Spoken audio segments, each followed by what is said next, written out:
Halo, selamat pagi saudara. Kompas Bisnis kembali bersama saya Maidop Elfrina di Kompas TV Independen Terpercaya. Indonesia tidak bisa terhindar dari resesi akibat pandemi virus corona. Resesi bisa semakin buruk jika tidak ada perbaikan dari semua aspek, terutama soal pengendalian di bidang kesehatan. Kuartal 4 adalah momentum bagi Indonesia untuk bangkit dari keterpurukan tanpa mengabaikan poin kesehatan. Salah satu yang sudah ditempuh untuk bangkit adalah lewat jalur moneter. Tren suku bunga rendah dapat menjadi pengungkit bagi upaya pemulihan ekonomi Indonesia yang mencoba bangkit dari jurang resesi. Agar proses pemulihan ekonomi bisa optimal, tren ini harus ditopang oleh kecepatan transmisi fiskal dan pengendalian kesehatan. Resesi itu bisa didefinisikan banyak orang dengan terminologi yang berbeda-beda. Yang jelas di kuartal kedua kita tahu perekonomian Indonesia mengalami kontraksi minus 5,3%. Perkiraan banyak orang itu menyatakan itu antara minus 2 sampai minus 1%. Kami sendiri tidak melihat data-data seperti itu dan kami tidak memperkirakan itu. Tapi kalaupun dia minus 2 sampai minus 1, kami anggap itu adalah resesi ringan. Kalau dia resesi yang lebih berat, itu katakan minus 5,3% itu terus berlangsung hingga kuartal ketiga, kuartal keempat. Sedangkan kalau berat sekali resesinya mengarah ke depresi adalah dari minus 5,3 bisa ke minus 10%. Data-data menunjukkan sejak bulan Juli terjadi perbaikan. Seperti yang kita lihat di Consumer Confidence Index maupun di PMI, jadi Purchasing Manager Index menunjukkan ada perbaikan dibandingkan dengan bulan Juli yang lalu. Jadi bulan Agustus maupun bulan September ini angkanya lebih baik. Vonis resesi akan diterima Indonesia dalam beberapa hari ke depan, tepatnya nanti di awal Oktober. Nah, bagaimana bursa saham merespons hal ini, terutama pada upaya pemulihan ekonomi dan juga pengendalian pandemi? Jurnalis Kompas TV Elgin Fridianto dan juga juru kamera Denny Yosua sudah bergabung. Ada di Gedung Bursa Efek Indonesia. Elgin, bagaimana bursa menanggapi hal ini dan juga perdagangan IHSG di awal pembukaan perdagangan pagi hari ini? Ya, selamat pagi Medop dan juga saudara. Memang resesi ini sudah menjadi isu yang dikawal selama 3 bulan terakhir. Apalagi sejak Indonesia sudah mulai bergulat dengan pandemi COVID-19. Dan memang pemerintah juga sudah memastikan bahwa Indonesia akan jatuh ke jurang resesi di kuartal 3. Dan ini hanya tinggal menunggu vonis sah saja dari Badan Pusat Statistik Oktober mendatang. Untuk melihat bagaimana indeks harga saham gabungan, juru kamera saya Denny Yosua akan memperlihatkan kepada Anda. Pada hari ini, indeks harga saham gabungan ini dibuka di zona hijau, yaitu di angka 4.887,61, yang dimana ini mengalami kenaikan, yaitu sebanyak 46,20 poin.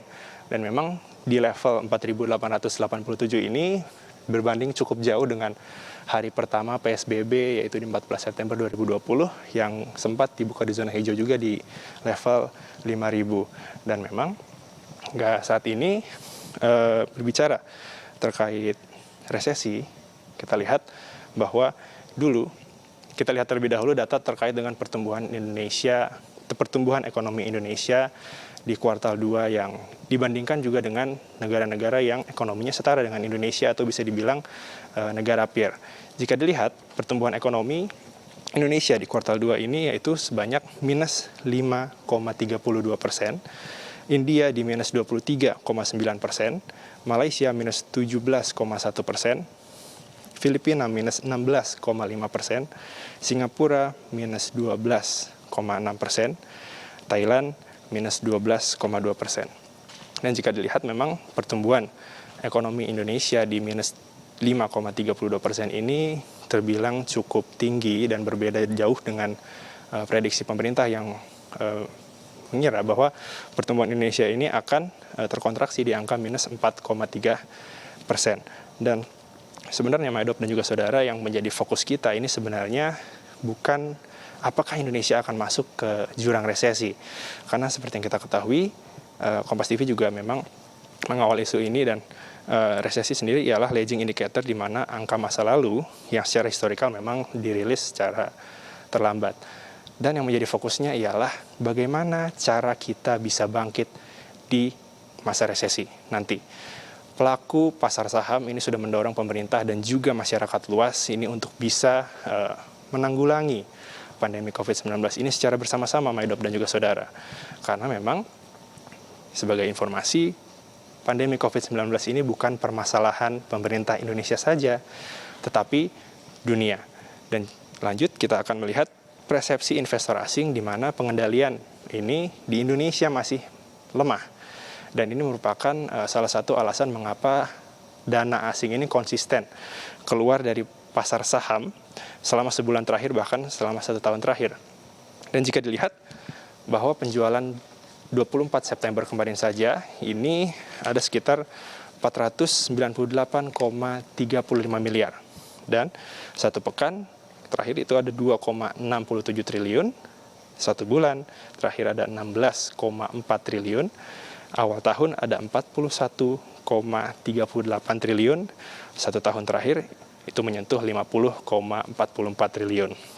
Dan ini juga menjadi indikator mengapa kemarin indeks harga saham gabungan ini tertekan atau ditutup jatuh itu di angka di bawah level 5.000, dan memang ini kemarin juga sempat terjadi diserang juga dengan aksi jual bersih sepanjang perdagangan. Dan juga menjadi sentimen negatif ialah PSBB kemarin sudah ditentukan atau sudah ditetapkan oleh Gubernur DKI Jakarta Anies Baswedan diperpanjang selama 2 minggu hingga 11 Oktober 2020 mendatang. Kembali ke Anda, Maidop. Terima kasih, jurnalis Kompas TV Elgin Fridianto dan juga juru kamera Denny Yosua langsung dari lantai bursa di Bursa Efek Indonesia. Dan saudara, sekarang saatnya saya menepati janji yang diucapkan oleh Timothy dan juga Bayu di awal Sapa Indonesia pagi hari ini. Kita akan membahas resesi dari perspektif dapur rumah tangga. Katanya kuartal 3 sudah pasti resesi. Nah, artinya pertanyaan siapkah kita untuk menghadapi resesi ini sebenarnya tidak tepat, saudara. Karena sebenarnya resesi adalah yang kita rasakan dari periode April sampai September ini, bukan di masa mendatang. Itu artinya. Jadi sebenarnya kita harusnya fokus, bukan fokusnya ini menghadapi resesi, melainkan kita harus bangkit dari resesi. Perencana keuangan dari MRE, Mike Rini Sutikno, sudah bergabung bersama kami pagi hari di Kompas Bisnis. Selamat pagi, Bu Mike. Selamat pagi, Maido. Oke, kendalikan pengeluaran dan juga belanja sesuai kebutuhan, Mbak Mike. Kenapa poin ini dianggap jadi penting?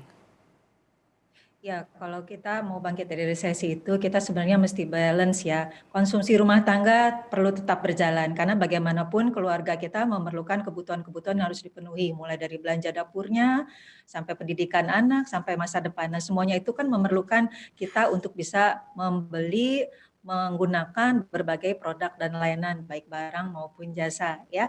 Tapi segala pengeluaran tersebut tentunya harus terkendali, sehingga ketika kita mau bangkit dari resesi ya, kebutuhan kita saat ini terpenuhi tetapi tetap terkendali, sehingga kita juga masih mampu untuk bisa memanfaatkan peluang untuk mendapatkan pertumbuhan di masa depan. Mengendalikan pengeluaran dan juga belanja sesuai kebutuhan. Apakah 2 poin ini sebenarnya bisa jadi survival kita, kemampuan bisa menunjukkan angka survival kita untuk di masa ke depan kalau misalnya nanti ekonomi jadi lebih buruk atau sebenarnya lebih stabil begitu? Betul ya, jadi kuncinya memang betul tadi Maidop. Bagaimana kita bisa menjaga kemampuan bertahan hidup, menjaga kemampuan survival kita ya. Jadi selain tadi, jadi kita nggak misalnya berhenti belanja sama sekali. Nggak mungkin. Panik, kita kemudian simpan uang kita gitu. Kita tetap harus konsumsi ya, tetapi hanya terkendali. Nah, kemudian juga kita perlu untuk memanfaatkan berbagai peluang, sebab terjadinya kondisi dampak pandemi ini bukan saja ada kesulitan, tetapi juga sebenarnya ada peluang. Nah, tinggal kita bagaimana memanfaatkannya. Nah, salah satunya memang kita ada peluang investasi perlu kita optimalkan, dan ada peluang mengenai kewirausahaan perlu juga kita coba gitu. Jadi intinya yang harus digarisbawahi oleh masyarakat ini kan kita bahas soal kebutuhan rumah tangga. Tidak boleh panik, belanja kalap, tapi juga tidak boleh terlalu ekstra hemat. Betul ya, jadi tidak perlu panik sampai kemudian harus menumpuk gitu seperti misalnya karena yang resesi kondisi kali ini kan berbeda dengan Mhm, situasi krisis ekonomi sebelumnya ya mhm, gitu. Di sini kita lihat bahwa suku bunga turun. Kalau sebelumnya kan suku bunga naik. mhm. Kita lihat juga berbagai barang dan kebutuhan itu saya kira tidak terlalu jauh perbedaannya kalau saya amati di pasar ya gitu. Saya belanja masih tetap sama gitu harga barangnya. Hanya saja memang karena ada berbagai sempat ada terjadi pemutusan hubungan kerja, kemudian juga mungkin beberapa bisnis mengalami penurunan omset sehingga daya beli masyarakat saya kira memang turun. Nah, karena itu sangat realistis jika memang ketika daya beli kita turun, kita mulai mengevaluasi berbagai pengeluaran kita. Jadi tetap kita berbelanja dengan memanfaatkan dana yang ada untuk survival, tetapi di lain pihak ada berbagai potensi ekonomi yang kalau kita manfaatkan justru membuat kita bisa menciptakan sumber-sumber penghasilan baru. Makanya tadi saya sarankan juga ada selain kita menghemat, kita juga perlu bisa menciptakan berbagai alternatif penghasilan untuk rumah tangga kita. Mhm. Hemat itu perlu tapi jangan hemat atau jangan pelit banget gitu ya. Tapi Ya jangan ngerem gitu ya, tapi tetap kita harus maju. Nah, bahan bakar untuk maju itulah dengan memanfaatkan apa yang kita miliki sekarang. nah kalau kita tetap konsumsi kan harus tetap jalan. Apakah ini kemudian harus juga disesuaikan dengan kemampuan ekonomi kita? Kalau misalnya contoh kita biasa makan daging, ikan atau ayam, apakah kita kemudian sekarang harus beralih nih jadi ke tahu tempe nih Mbak Mika? Mungkin begini ya, saya kira kombinasi ya. Kombinasi, Jadi oke. kombinasi-kombinasi itu kan berarti kalau kita makan yang enak terus juga kan nggak akan jadi enak gitu Mhm. ya.